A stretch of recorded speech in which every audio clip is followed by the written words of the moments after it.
মমতা বন্দ্যোপাধ্যায় এবং তৃণমূল দল নিয়ে সমস্যাটা হচ্ছে এসআইআর নিয়ে একের পর এক বড় বড় ঘটনা, বড় বড় তথ্য সামনে আসছে, আর সেই তথ্য সেই ঘটনাগুলোকে তুলে না ধরে মমতা বন্দ্যোপাধ্যায় ভুলভাল এবং অযৌক্তিক কথাগুলো বলে যাচ্ছেন। সমস্যাটা এখানে হচ্ছে এই বিগত দুদিনের মধ্যে কি তথ্য সামনে এসছে যে 7,42,00,000 বিহারে ভোটার ছিল, তার মধ্যে 3,80,00,000 ভোটার, তাদের ক্ষেত্রে এক একটা হাউস হোল্ড বা বাড়িতে ভোটারের সংখ্যা 3 জন 4 জন বা 5 জন 6 জন, যেটা হওয়াটাই স্বাভাবিক। আর 3,60,00,000 ভোটার তারা এরকম রয়েছে যাদের ক্ষেত্রে হাউস হোল্ডের সংখ্যা হচ্ছে 21 লক্ষ, মানে এক একটা হাউস হোল্ডে গড়ে 17 জন করে ভোটার, যেটা খুব স্বাভাবিক বুদ্ধিতেই বোঝা যায় যে যেটা স্বাভাবিক নয়। দ্বিতীয়ত, আমরা বারবার দাবি করেছি এবং এটা বিভিন্ন রাজনৈতিক দল এবং সুপ্রিম কোর্টও ইলেকশন কমিশনকে জানিয়েছিল যে জেন্ডার ওয়াইজ এবং এজ ওয়াইজ যে ডিসএগ্রিগেটেড ডেটা সেটা যেন ওয়েবসাইটে আপলোড করা হয়, কিন্তু কিছুতেই সেই gender wise age wise data election commission upload করেনি। কেন আপলোড করলো না? কারণ আজকে জানা যাচ্ছে ঠিক এসআইআর এর আগে প্রতি 1000 জন ভোটার পিছু, পুরুষ ভোটার পিছু মহিলা ভোটারের সংখ্যা ছিল 910 জনের কাছাকাছি, 934 জন, 934 জন, যেটা একটু শুনে নিয়ে কথা বলুন, একটু শুনে নিয়ে কথা বলুন। 934 জন, যেটা এখন 1000 জন পুরুষ পিছু কমে দাঁড়িয়েছে হচ্ছে 892 জন। তার মানে 1000 জনে 45 জন করে মহিলা ভোটার কমে গেল। তাহলে কি শুধু মহিলা ভোটাররা মারা গেছেন?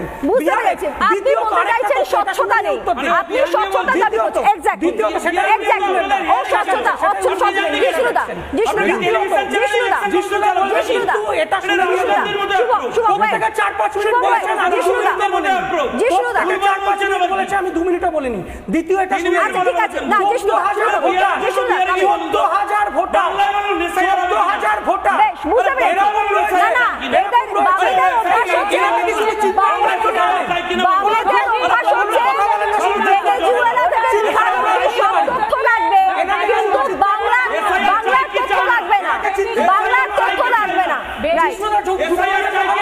আমি এখানে এত তর্কের মাঝে আমি একবার মমতা বন্দ্যোপাধ্যায়ের স্ট্রেট কালচারের উদাহরণটাকে তুলে ধরি যে কিভাবে বিএলওদের হুমকি দিয়েছে। শুভম, আমি আসবো, ওয়েট শুভম, না এক সেকেন্ড, আমি একটাকে কথা বলিনি, আমি আগে একটা কথা বলিনি।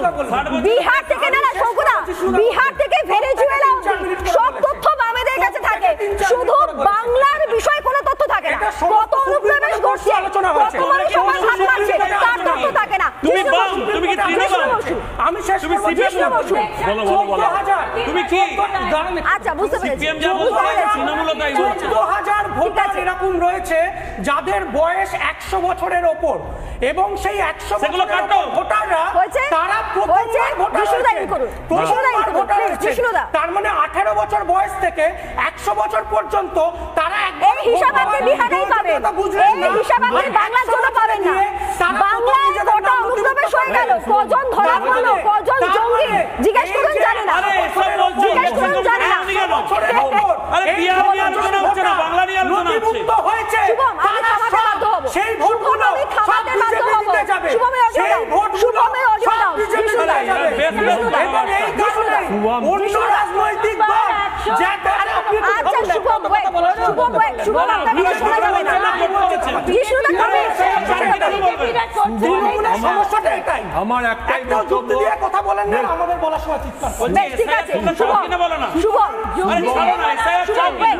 জিষ্ণু দা, আরে এসআইআর চাই কি চাই না, এই তথ্য স্ট্যান্ড ক্লিয়ার করো, এই তথ্য সেই তথ্য ছাড়ো। তুমি এসআইআর তার মানে এসআইআর চাই না, তার মানে এসআইআর চাই না, মানে তৃণমূল এসআইআর চায় না।